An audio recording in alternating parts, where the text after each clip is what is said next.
Cuando se nos quita algo que amamos para que crezcamos, el dolor se convierte en un amigo. Nos enseña a valorar el recuerdo, a mirar hacia adelante y a buscar una sabiduría más profunda. Esto lo dijo Ralph Waldo Emerson.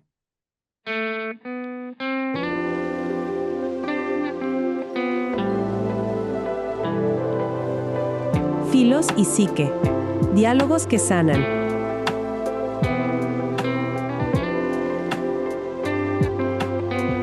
Bienvenidas y bienvenidos a este espacio para sentir, pensar y cuestionar. Iniciamos.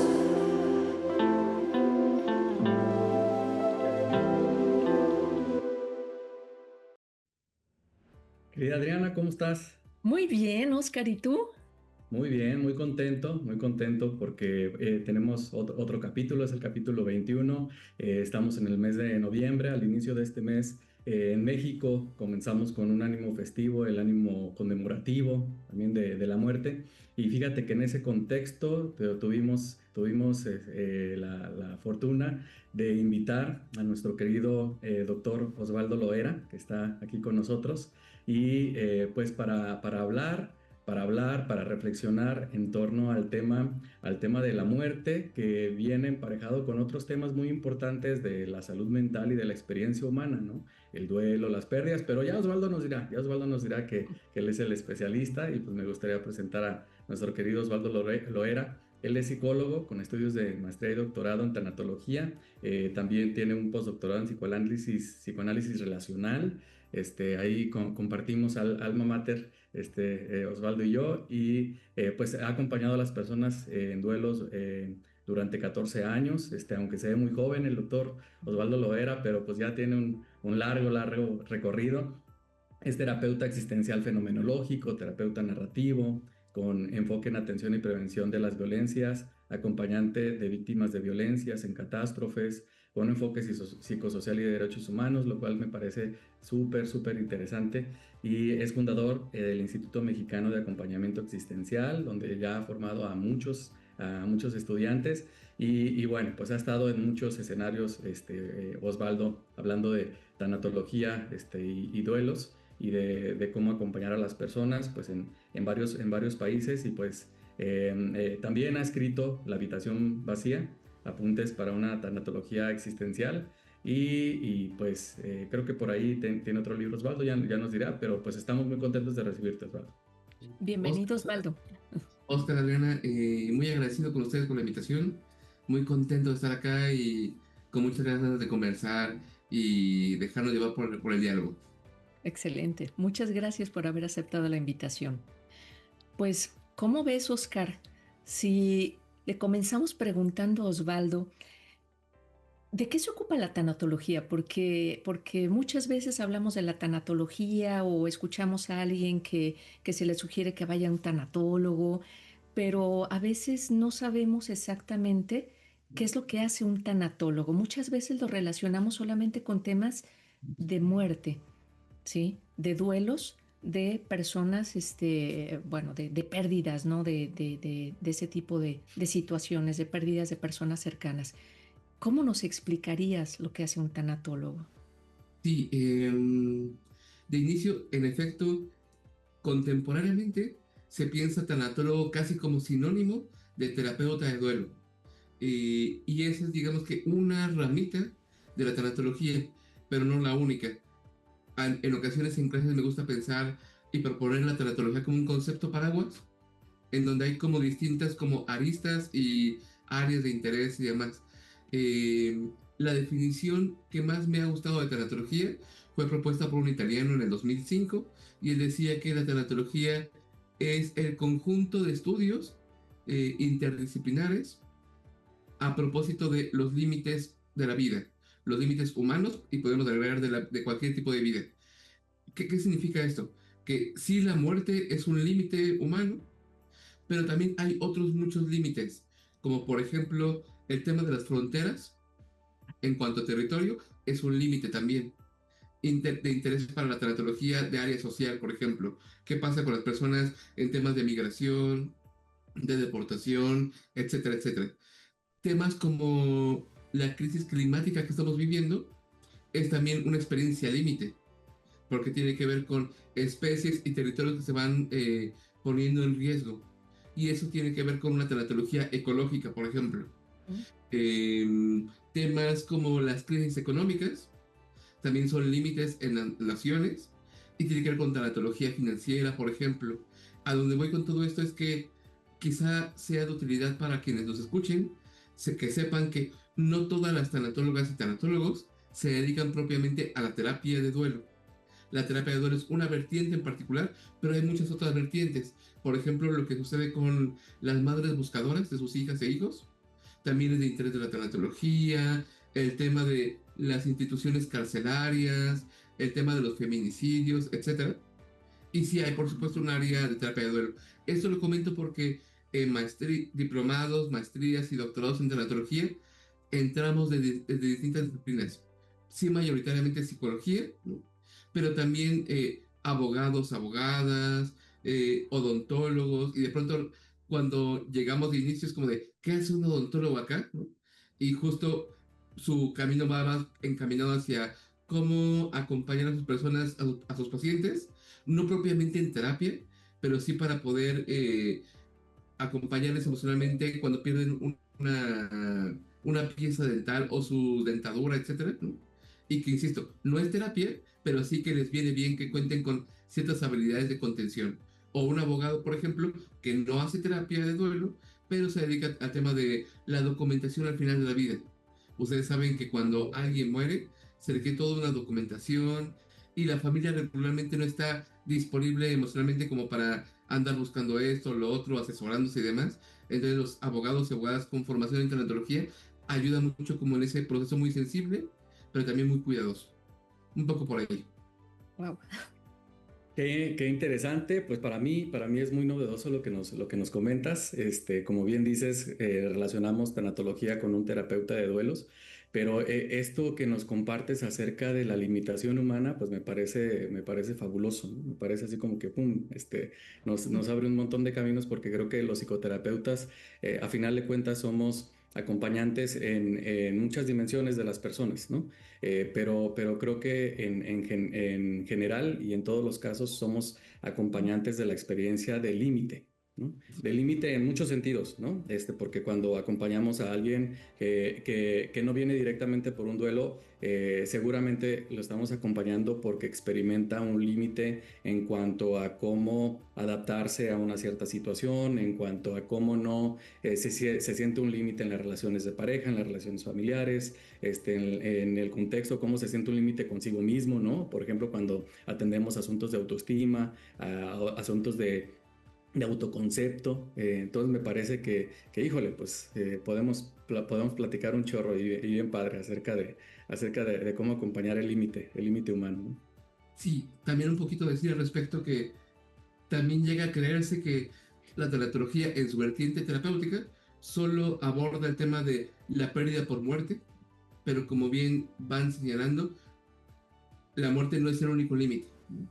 Temas corporales, tema de la edad, la pérdida de un empleo, la pérdida de una relación, la pérdida de una comprensión o un entendimiento de nosotros mismos, de nosotras mismas respecto a ya no me siento del mismo modo, siento que ya no soy la de antes, por ejemplo, también ahí hay una experiencia límite, y entonces justo la tanatología le interesan esos límites.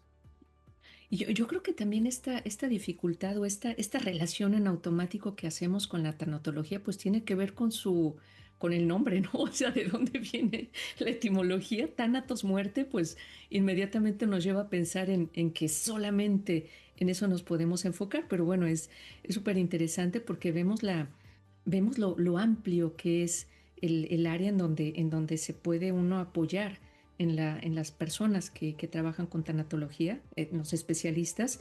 Y bueno, cuando hablas de límites, hablamos de pérdidas también, ¿sí? Y sabemos que la vida es un recorrido de pérdidas. Desde que nace un bebé, ya está perdiendo algo, ¿sí? Sí, Se ganan otras cosas, obviamente, pero hay que ir perdiendo, se pierde el niño que pasa a ser adolescente, pierde la infancia Y no sé, tú eres el experto. Hay como pequeños o microduelos, o a veces más grandes, más pequeños, en esos cambios de etapas de vida.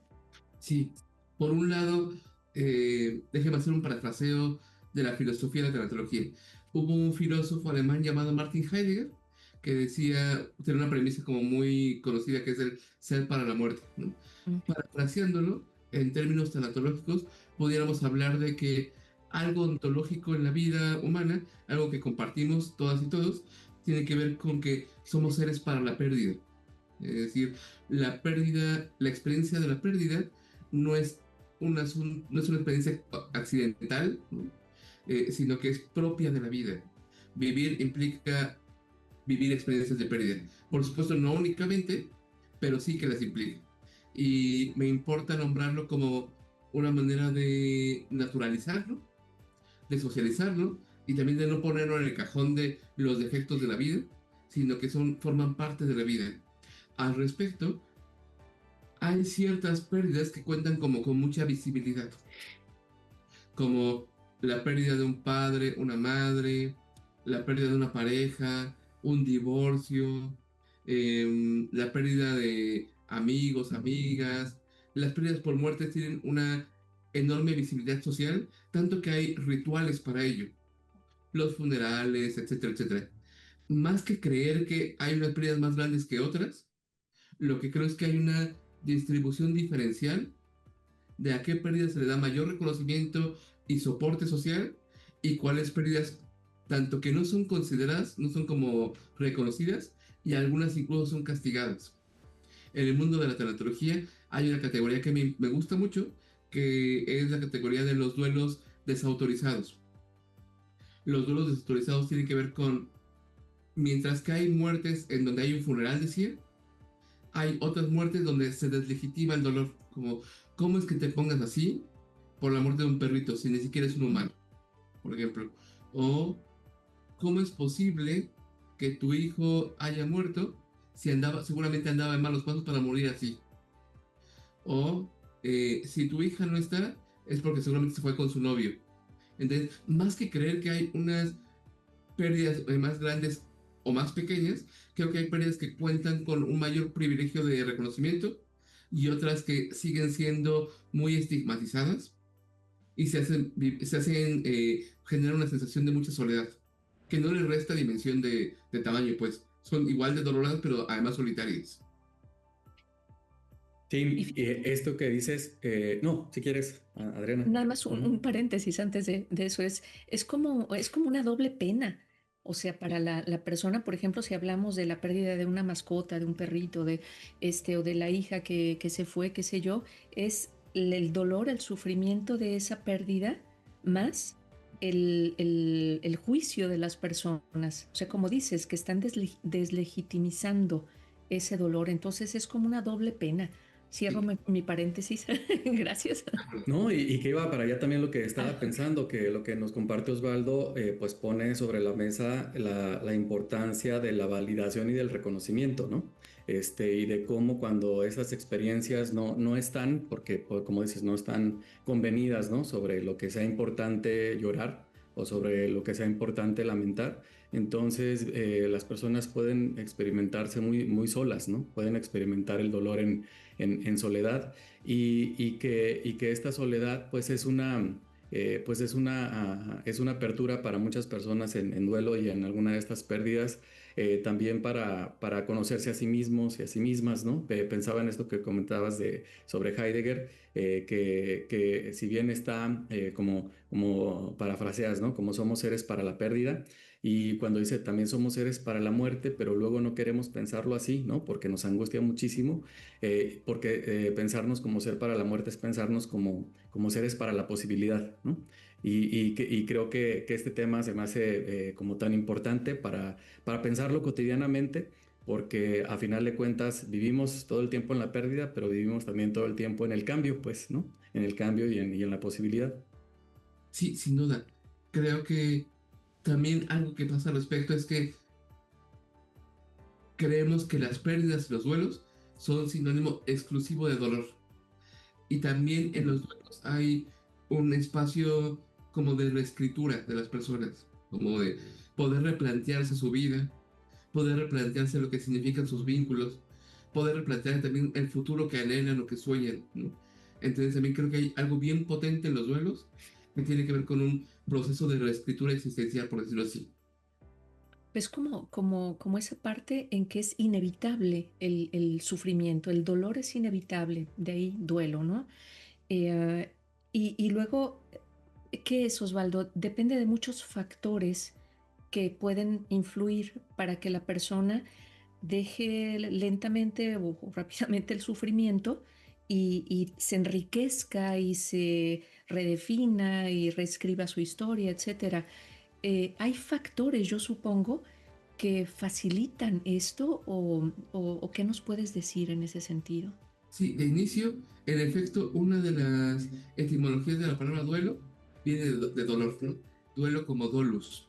Otra de las líneas etimológicas es duelo como duelum, que alude a batalla o enfrentamiento. ¿Mm? Me gusta mucho esta ¿Sí? segunda acepción ¿Mm?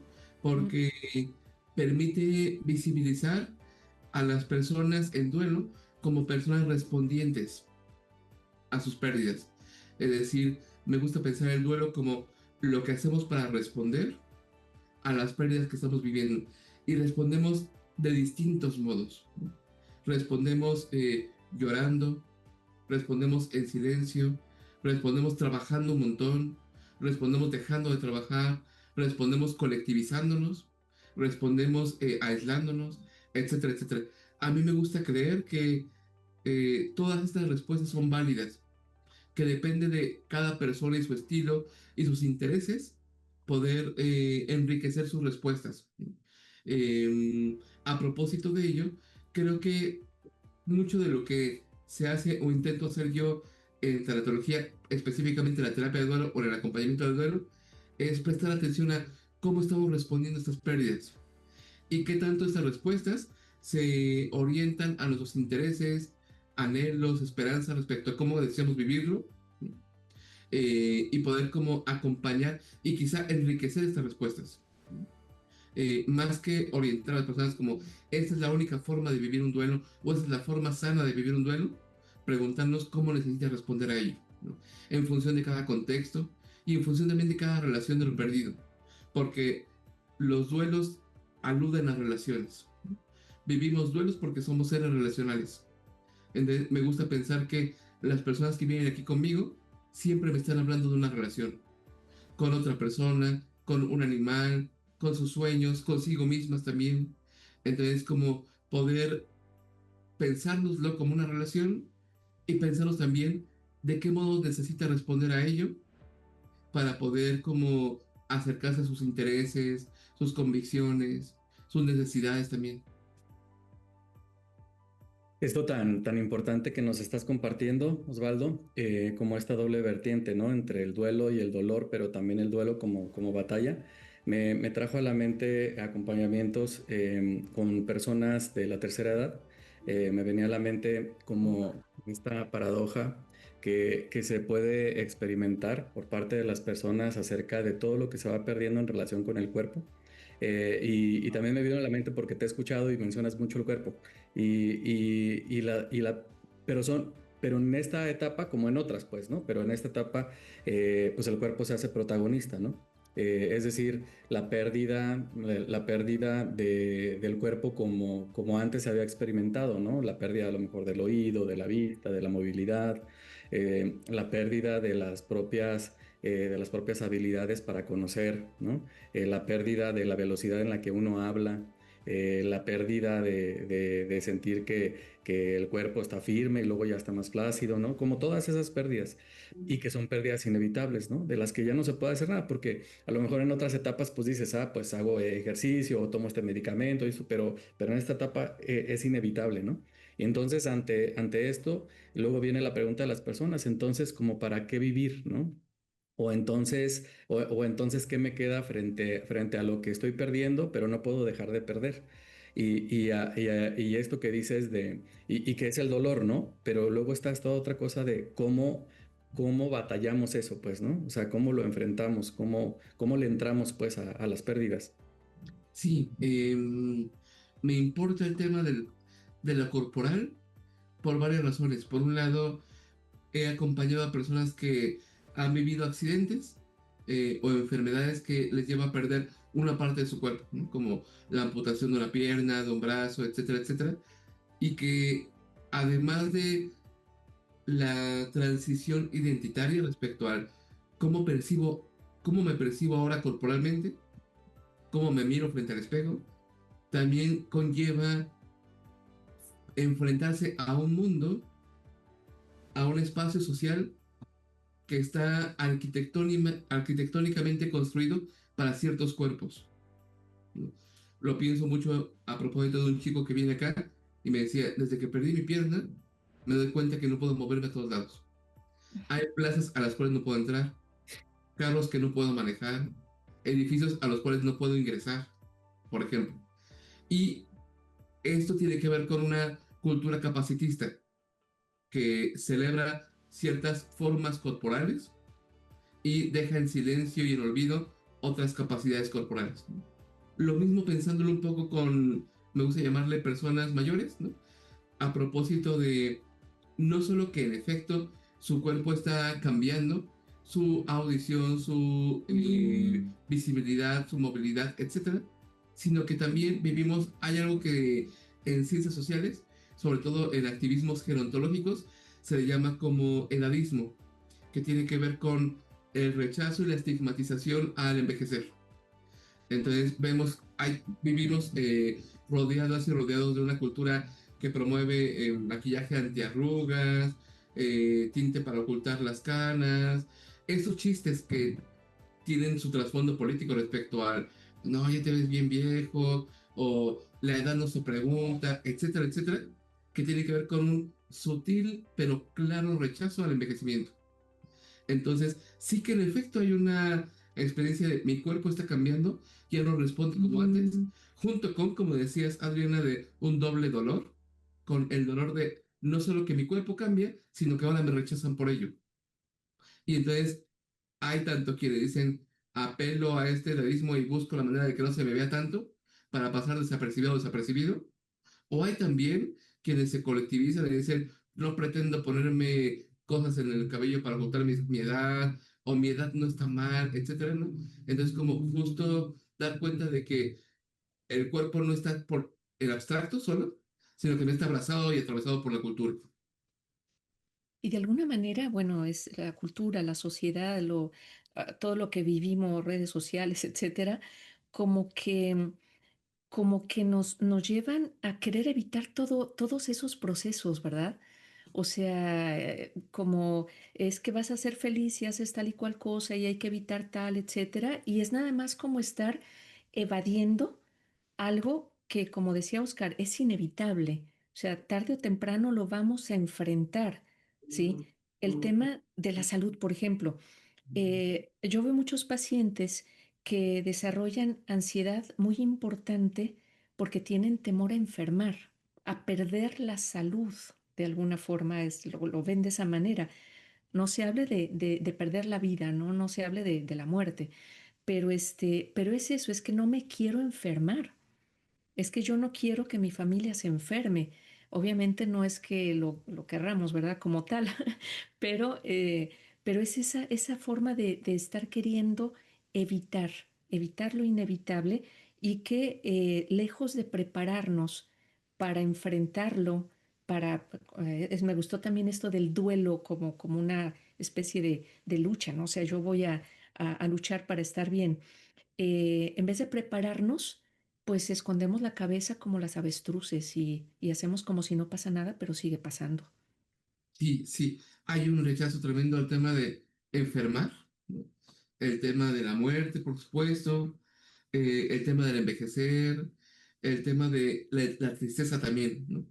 Lo ha señalado mucho este filósofo surcoreano Byung-Chul Han Ujú. a propósito de cómo esta autoexplotación a la cual estamos sometidas y sometidos, ¿no?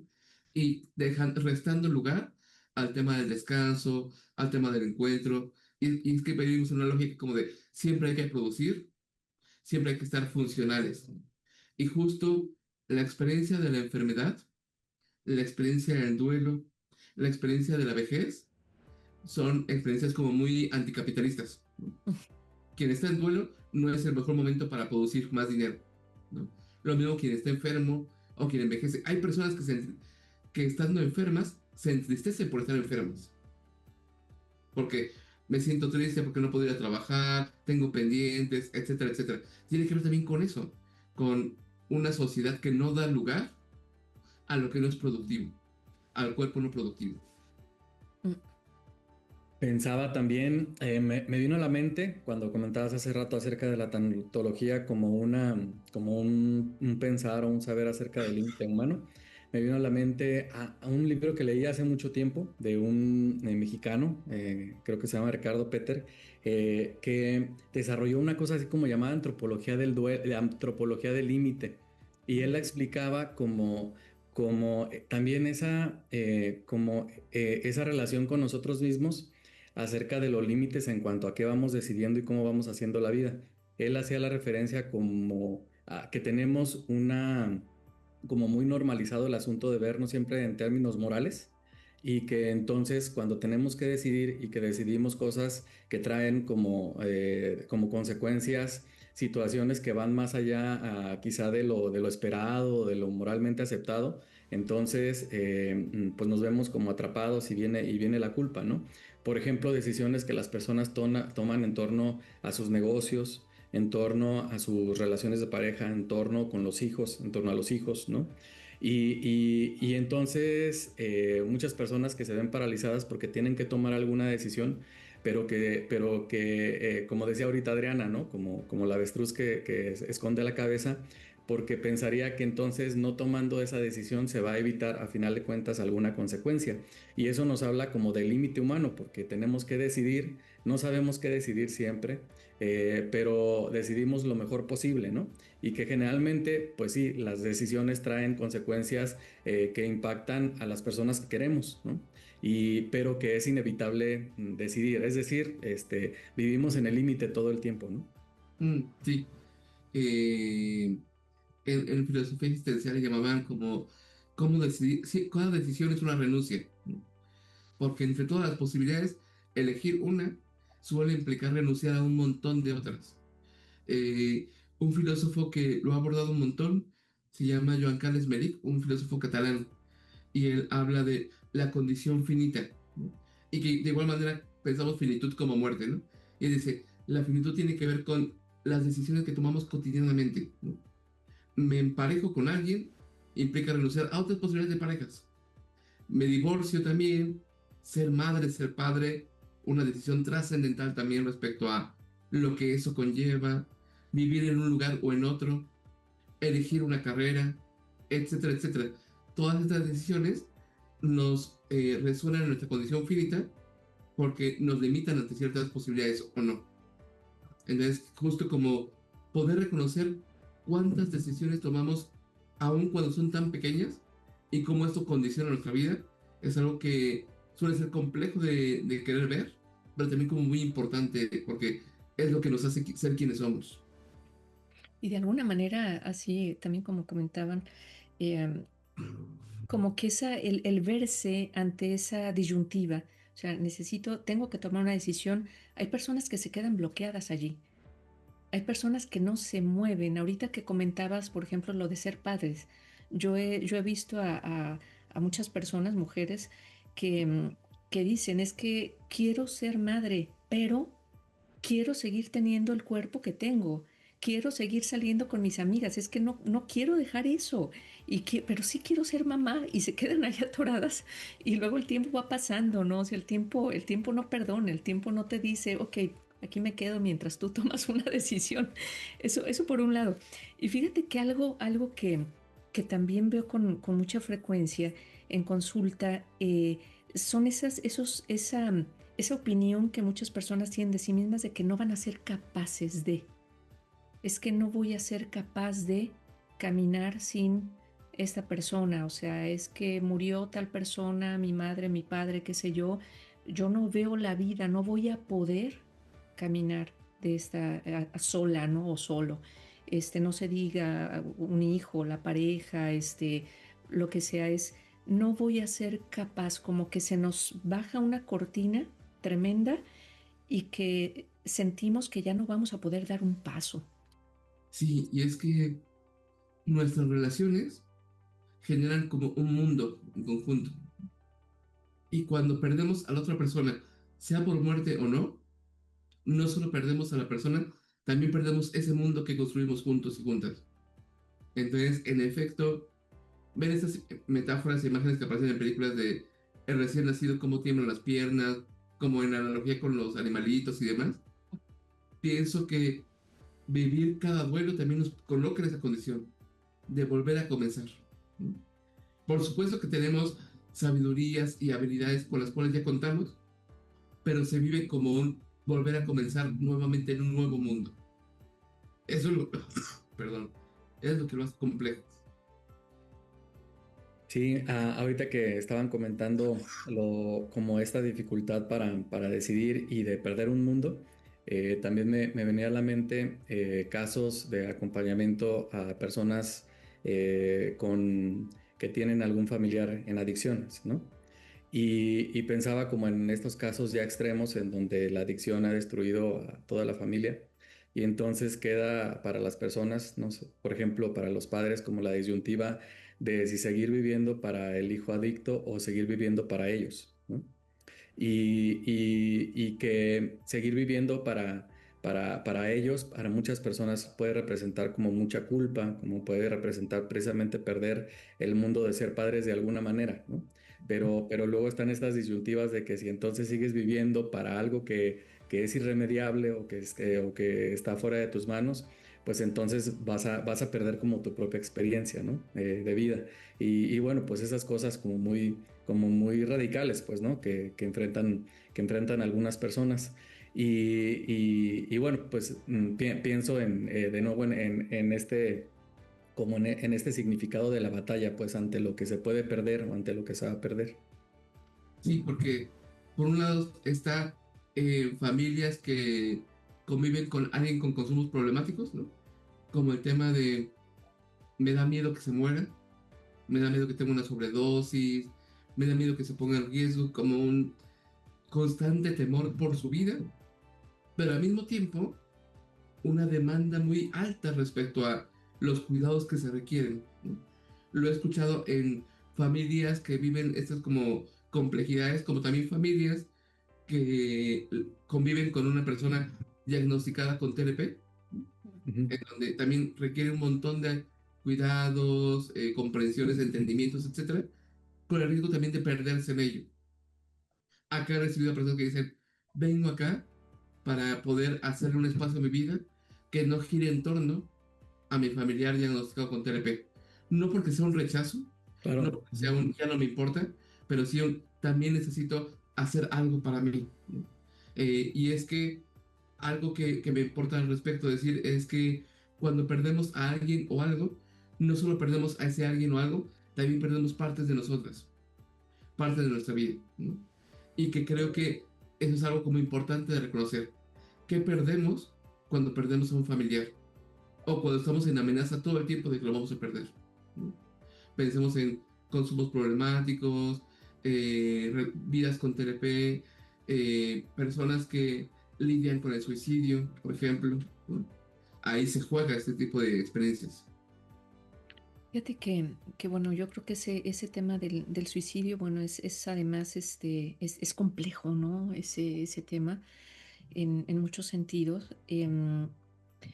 Pero ahorita estoy pensando también en un tanatólogo puede ayudar, por ejemplo, a alguna familia en donde, por ejemplo, nace un bebé con alguna dificultad, o que se ve que tiene un problema del neurodesarrollo, un tema de autismo, qué sé yo, o sea, porque ahí estamos hablando de que había expectativas, o sea, es normal, o sea, es natural tener esas expectativas y luego si algo ocurre de esta manera, es como difícil para los padres, para toda la familia, ¿sí? Lidiar con eso, ¿no? No porque no quieran al hijo, a la hija, sino porque pues tienen que estar haciendo esa famosa batalla, ¿no? Entre lo que ellos querían, esperaban y la realidad. Sí, justo.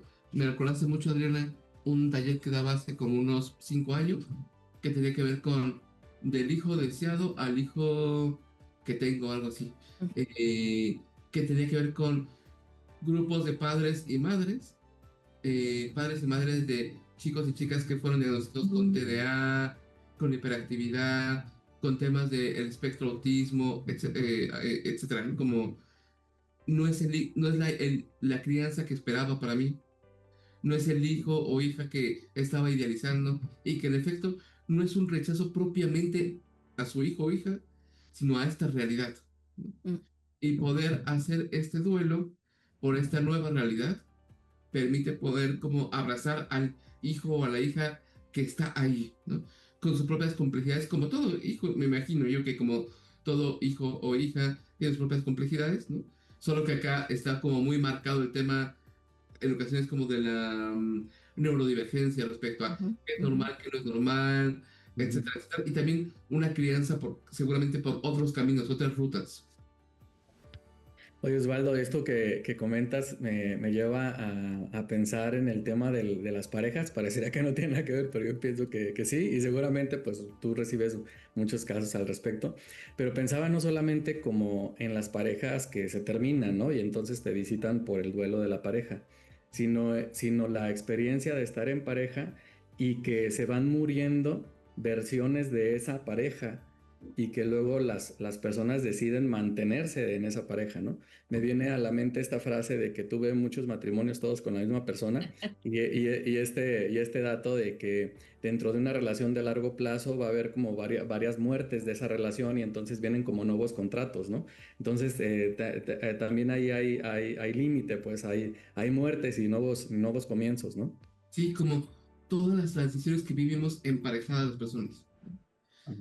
Al mismo tiempo que no es lo mismo la pareja con la que se sale una vez a la semana, se va al cine, a cenar, etcétera, que la pareja con la cual se vive cotidianamente.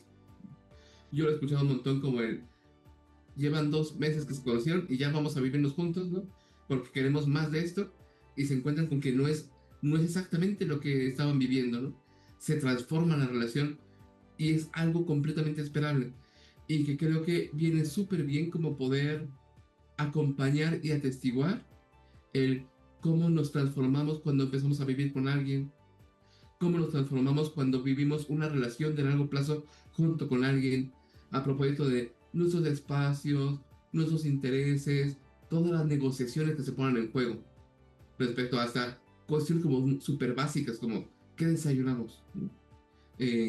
Como un tanto apelar al no siempre se está de acuerdo y tampoco es el objetivo estar siempre de acuerdo, pero poder hacer lugar a los desacuerdos, ¿no? Y que a veces incluye como ciertas renuncias, como hoy me toca, este desayuno me toca renunciar a mí, para el siguiente te toca renunciar a ti, por ejemplo, ¿no? Entonces, las parejas es como todo un mundo ahí como bien interesante y que no están exentos de las pérdidas aún durante la relación. Punto y, punto y aparte, también me recordé ahorita que lo dije de esa manera, como las separaciones de pareja dentro de la relación, ¿no? Mm. Que también es algo como muy frecuente en consulta, que es ya no me siento en pareja, aunque seguimos juntas y juntos, ¿no? Y la separación viene hasta 6 meses después, un año después, porque se ve que hay como todo un proceso preparatorio para ello, aunque hay como un rompimiento ahí silencioso. Pero fíjate, se me hace súper interesante porque es como irle poniendo nombre a muchas cosas que nos pueden estar ocurriendo en el día a día y que nada más nos sentimos mal pero que no sabemos exactamente qué está pasando. Y bueno, se trata de esto, ¿no? De estar enfrentando esos cambios, esas pérdidas, etcétera.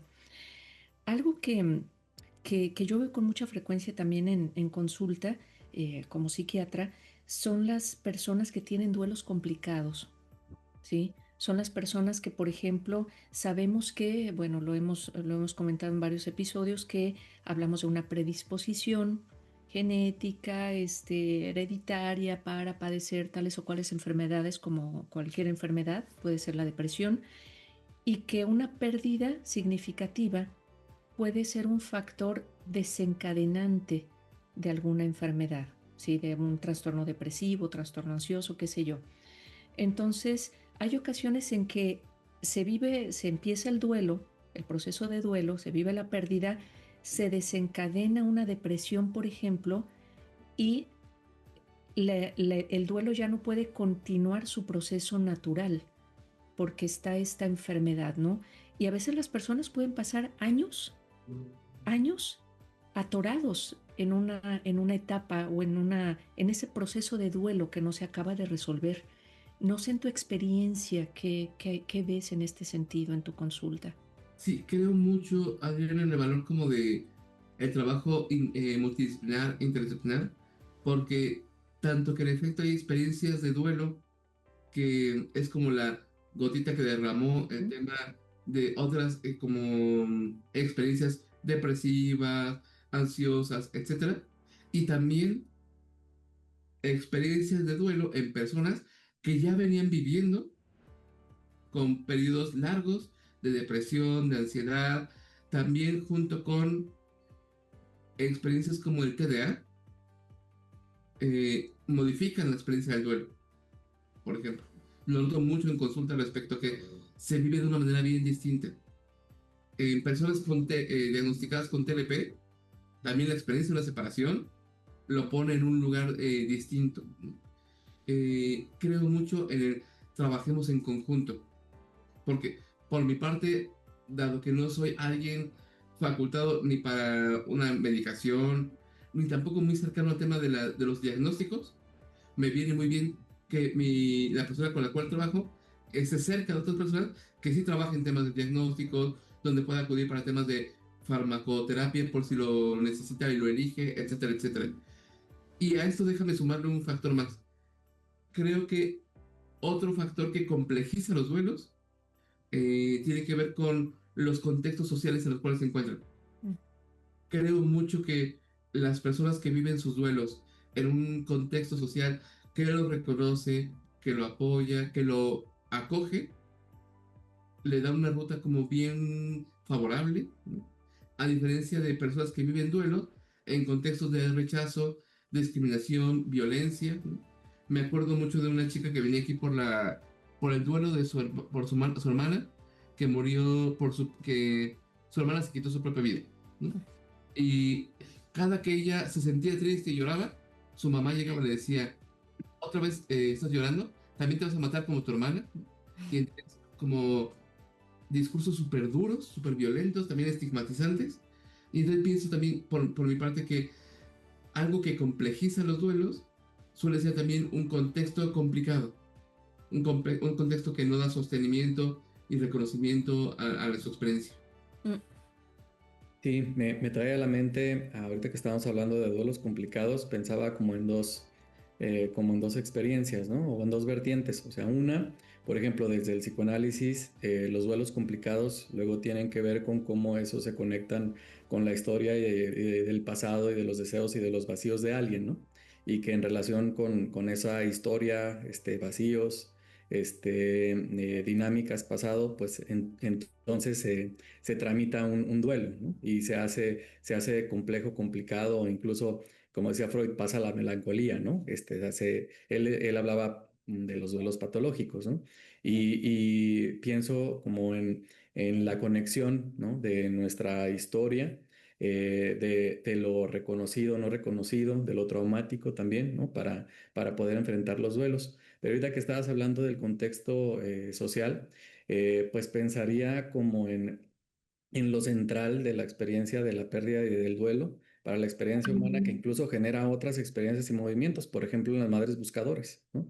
Ellas, como no han podido tener como dices, como estos elementos como rituales, ¿no? De tener un cuerpo, ¿no? De poder llorar sobre él, de poder despedirse con un cuerpo, viendo a los hijos, pues, ¿no? Teniéndolos ahí. Entonces han transformado sus vidas, ¿no? Para dirigir como toda esa experiencia que no está validada para hacer incluso cambios sociales, ¿no? Como lo estamos viendo. Ujú. Y a eso se le ha venido nombrando como activismos del duelo, Ujú. con ciertas experiencias de duelos vinculados con injusticias, desigualdades, etcétera, y que hay grupos que se colectivizan y responden a ello, ¿no? Como en efecto las madres buscadoras, las colectivas y colectivos en contra de los feminicidios, por ejemplo, las personas que apelan por los derechos humanos de quienes viven sus vidas institucionalizadas en reclusorios, en hospitales psiquiátricos y muchas veces como sujetas a violencias ahí como en este olvido, en este olvido del Estado, ¿no? Como de, bajo la premisa de es un castigo, se permiten y legitiman un montón de violencias ahí. Entonces justo hay una área importante de la tanatología que tiene que ver con el activismo, en donde no solo se reconocen esas pérdidas, sino se busca que dejen de suceder. Porque hace rato hablábamos de el ser para la pérdida, ¿no? Como hay un montón de pérdidas propias de la vida, pero también hay un montón de pérdidas que no deberían de ser, ¿no? Como las muertes en contextos de violencia, la desaparición forzada, los temas de deportación, etcétera, son pérdidas que no tendrían que suceder y ahí el camino no va orientado a hay que, como en la tanatología tradicional, hay que aceptar esa pérdida, sino en ocasiones hay que cuestionar dicha pérdida, pérdidas que no tendrían que estar pasando, pérdidas que no tendrían que naturalizarse. Voy a hacer ahí un paréntesis chiquito. Fíjate que hace unos días precisamente una amiga me decía que a ella le botó en la cabeza cuando alguien ella estaba hablando de si la tanatología y no sé qué, y alguien le dijo, ah, bueno, pues es que los tanatólogos que generalmente luego dicen, pues pasó porque tenía que pasar una cosa así, ¿no? Entonces, pues es precisamente esto que nos estás compartiendo, ¿no? Sí, yo estoy en un gran desacuerdo con ciertas premisas de la tanatología tradicional, porque en ocasiones está muy despolitizada, como que muy indiferente ante los contextos sociales en que se viven muchas pérdidas, y también que parte como de muchos clichés, como el tema de hay que aceptarlo, la muerte es natural, la muerte es parte de la vida, ese tema de las etapas del duelo, etcétera, son como cuestiones sumamente tradicionales y que no solo hacen poca justicia en nuestras vidas, sino que en ocasiones también operan desde un lugar de opresión, como al no reconocer las condiciones de desigualdades, terminan como silenciando las voces de las personas. Fíjate que ahorita, bueno, el tema de los rituales, que como bien dices, bueno, tienen un lugar muy importante, ¿no? En la elaboración de los procesos de duelo. Y yo me he encontrado muchas personas que pierden algún familiar y sucede que ese familiar que partió dejó bien claro que no quería que lo velaran, que no quería tal y cual cosa, que de su cama en donde falleció se lo llevaran al crematorio. Y es bueno, se respeta la voluntad de esa persona que partió, pero luego los que se quedan no tienen la oportunidad de vivir ese ritual que a mí me parece que es muy importante, porque es un ritual, son rituales que pues desde siempre han existido precisamente para este tipo de situaciones como una necesidad Sí, para. sí. ¿Qué piensas de eso tú? Creo mucho en el valor de negociar incluso con nuestros muertos, Ujú. porque Ok, en efecto, hay quienes dicen, no quiero ni una lágrima, ¿no? Y exacto, ¿cómo exigirle eso a quienes están en duelo, por ejemplo, ¿no? exacto. O de manera inversa como personas que mueren y no eran practicantes de una religión y de pronto quienes se quedan es como, yo lo voy a hacer de esa manera y hay quienes le cuestionan como, ¿por qué si a él no le interesaba o no le hacía sentido esto? Creo que es importante negociar.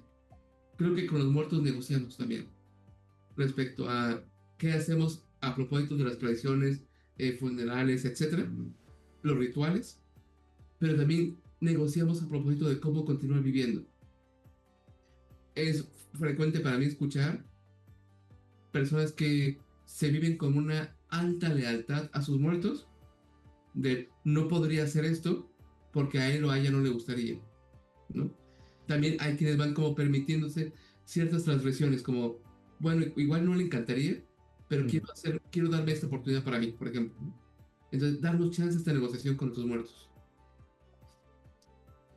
Sí, me parece como muy sensible esto que nos estás compartiendo, ¿no? Que yo pensaría, no sé, pues hay distintas posiciones, ¿no? Quien consideraría que, bueno, lo más importante es respetar como esa voluntad de alguien que no está porque está de alguna manera, ¿no? Y entonces, pues, sacrificar como una experiencia de la vida, del que sí la sigue viviendo.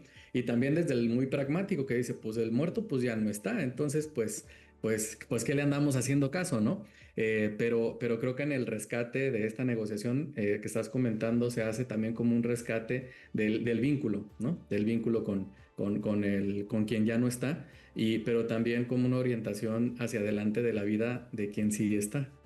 Sí, a mí me interesa mucho eh, honrar el vínculo con nuestros muertos, porque venimos de una tradición en donde se cree que quien muere desaparece, que como si fuera un sinónimo de morir igual a desaparecer. Y creo que la ausencia es otra forma de existencia, Mm. otra modalidad de existir. Entonces creo muchísimo en que quienes estamos viviendo una pérdida por la muerte de alguien es otra forma de vincularnos con ese alguien. Por supuesto que distinta. Por supuesto que en muchas ocasiones no nos encanta esa vinculación, pero no deja de ser una relación. Y hacemos un montón de nuestra vida en relación con nuestros muertos. Tanto quienes eligen un nombre, por ejemplo, para ponérselo a sus hijos e hijas, quienes Ujú. dicen, esta decisión está un poco dedicada hacia mi papá, hacia mi mamá, como una forma de honramiento respecto a sus antepasados, ¿no? También en función de, venimos de un abuelo que murió de este modo y cómo esto nos cambia la vida familiarmente, ¿no? Como respecto a, sabemos que por ahí no es, por ejemplo. Entonces, creo que hay un montón que en nuestra vida se encuentra en diálogo con nuestros muertos. Y me importa como reconocer este vínculo, porque creo que no solo cuando decimos que somos seres relacionales, nos relacionamos aquí como entre nosotros, entre ustedes y yo, sino también siempre estamos relacionándonos con nuestros muertos, con nuestros ausentes. Y fíjate que este tema, pues, se me hace muy, muy padre como verlo de esta manera, porque creo que eso puede también ayudar a las personas que se viven culpables de volver a reír, de volver a cantar, de volver a bailar después de haber tenido una pérdida importante. Sí, o sea, es como, o sea, si apenas hace 5 años que murió mi mamá, ¿cómo voy a cantar, no?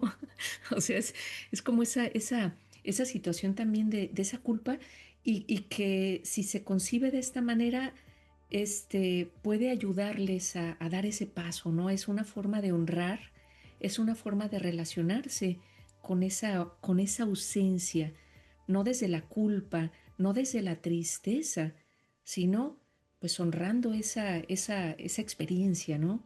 Sí, eso se lo aprendí mucho a las prácticas narrativas. Le llaman a ellos le llaman como la metáfora del vínculo continuo, que es muy distinta a la tanatología tradicional, que tiene que ver con un soltar, cerrar el ciclo, dejar, despedirse, decir adiós, ¿no? Y lo que proponen las metáforas narrativas, más que decir adiós, es como decirle hola de nuevo a esta nueva forma de relación. Y justo desde ahí cambia las posibilidades de acompañamiento, porque más que y como una especie de moralidad respecto a cómo es posible que le sigas extrañando, se coloca más bien desde un lugar de hoy cómo lo estás extrañando, ¿no? Celebrando esta relación, no como una intención de romantizar la nostalgia o romantizar la melancolía, sino como un celebrar este vínculo como un vínculo importante, un vínculo valioso en nuestras vidas y que merece ser reconocido y también celebrado. Querido Osvaldo, pues escucharte a mí me deja cosas nuevas, importantes.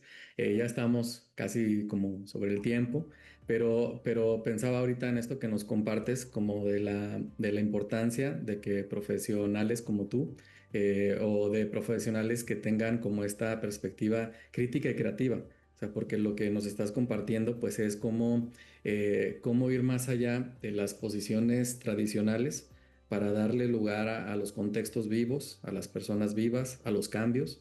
y además con creatividad, como esto que nos estás compartiendo, ¿no? Porque no hay una sola manera o unas solas maneras de acompañar el límite de las personas, sino que hay muchas y pues bueno, pues nos has compartido algunas. Así que nos sentimos muy honrados y muy contentos de esta conversación. ¿Cómo ves, Adriana? Oye, oye Osvaldo, yo te quiero preguntar, bueno, yo creo que así como un médico de cabecera, pues también hay que tener un tanatólogo de cabecera, ¿no? Sería como interesante. Em, Pensando en esto de lo que hemos hablado de las pérdidas, de que, bueno, vivimos para las pérdidas, etcétera. ¿En qué momento una persona puede pensar en buscar un apoyo, en buscar un acompañamiento? Me gustó mucho esta forma de nombrarlo, un acompañamiento. Se me hace una forma como muy, como decimos en México, ¿no? Como muy apapachadora de estar presente con la persona. Sí. ¿En qué momento? Responderé primero en lo que no creo para ponerlo en contraste. Me Ok, acuerdo de un colega que decía, yo creo que las personas tienen que ir a tanatología cuando por sí mismas ya no pueden. ok, Eso decía él. Yo, ajá, a diferencia de él, creo en el acompañamiento como un derecho humano, ok, en donde no como una obligación de todos tienen que venir a tanatología cuando viven alguna pérdida, pero que sí que sepan que es una posibilidad siempre posible para ellas, para las personas, ¿no? Sea cuando recién... A mí me ha tocado recibir a personas de, mi papá sé que va a morir en unos meses, vengo desde ya. Me toca acompañar a personas que murió hace 3 días, ya estoy acá. Y me toca acompañar a personas de hace 15 años que murió y hoy tengo la oportunidad de venir acá. Entonces, que sepan, si a mí me lo preguntaran, el momento más oportuno para acudir al acompañamiento tanatológico es cuando nuestro corazón está disponible para el diálogo. Como un, estoy disponible para poder narrar esto frente a otra persona.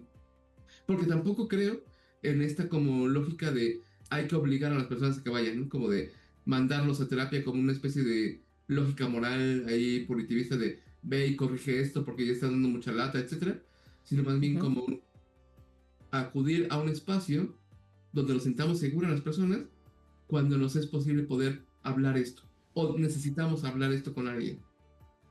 Oye, y además ahora que comentas esto de es que acaba de morir una persona o es que también las personas que están en fin de vida, Sí, sí, o sea, eso yo creo que también es importante, ¿no? Porque hay personas que saben que están en fin de vida y que realmente podemos imaginar la angustia que pueden estar sintiendo, aunque acepten la muerte, aunque no estén peleados con la idea de la muerte, pero es como fuerte también. Entonces, creo yo que un acompañamiento es importantísimo. sí, muy de acuerdo. Lamentablemente, en lo que a mí respecta, en muchas ocasiones los hijos e hijas les ocultan a sus padres la condición de su salud, ¿no? Bajo la premisa de creemos que le vamos a hacer daño si le enteramos, etcétera. Y eso me parece súper éticamente riesgoso, Sí. porque creo en el valor, en el derecho de las personas a conocer su salud y poder hacer lo que necesiten a partir de ello. Hay una rama de las terapias cercana a la tanatología que se le conoce como terapia de la dignidad, que consiste en poder acompañar a las personas al final de su vida para generar un escrito a propósito de su vida, una narración digna de su vida que desea que reciban sus seres queridos cuando él muera.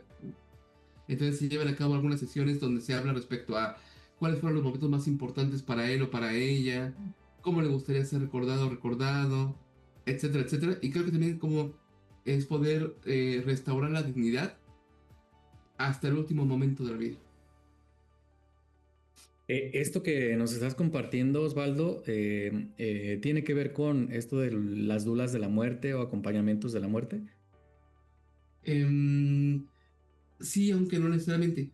Las dulas de muerte o dulas de fin de vida, a mi parecer, trabajan sobre todo como en los cuidados emocionales, como de que sea escuchada la persona, y no solamente cuidados emocionales, cuidados como integrales, como que no esté viviendo, muriendo en dolor, que pueda contar con la oportunidad de despedirse, que sus necesidades emocionales estén como, entre comillas, satisfechas, etcétera. Y en cambio la terapia de la dignidad está más orientada exclusivamente al tema del legado, de poder dejar un legado para sus seres queridos. No se excluye, pero van como para intenciones distintas. Sí, y otra pregunta que me viene a la mente es, pues, te imagino, o sea, acompañando como todos estos procesos, imagino que te han generado como un montón de resiliencia, ¿no? Y de aprendizajes. Pero ¿a ti qué te ha dejado dedicarte, digamos, como personalmente, existencialmente, dedicarte al acompañamiento de los duelos? Creo principalmente que lo que más me han dejado es como el reconocimiento del valor de la ternura. ¿Ya la Como ternura? Mm, la ternura, sí. Como órale. el amor en los vínculos. Es algo como que me dejan un montón y que me hace como reconocer lo importante que son mis vínculos. Como abrazarlos mucho más. Mm. Mm. Pues bueno, creo que ahora sí yo me quedé como con 50 preguntas más para hacerle y pues bueno, entonces tendremos que invitarlo nuevamente a ver si se deja Osvaldo. Claro, con gusto. Y pues bueno, agradecerte infinitamente por todo esto, una plática súper agradable. Me llevo muchísimas cosas, mucho aprendizaje que te agradezco personalmente y a nombre de todas las personas que nos escuchan, porque seguramente estarán en la misma sintonía que yo. Muchísimas gracias, gracias, gracias Osvaldo y gracias Oscar por este diálogo.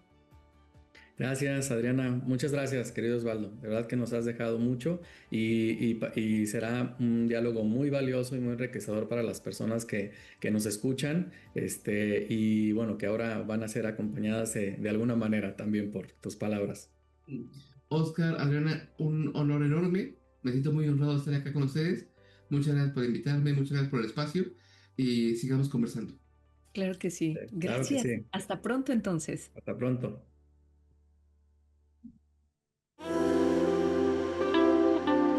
Hasta la próxima. Filos y Psique. Diálogos que sanan.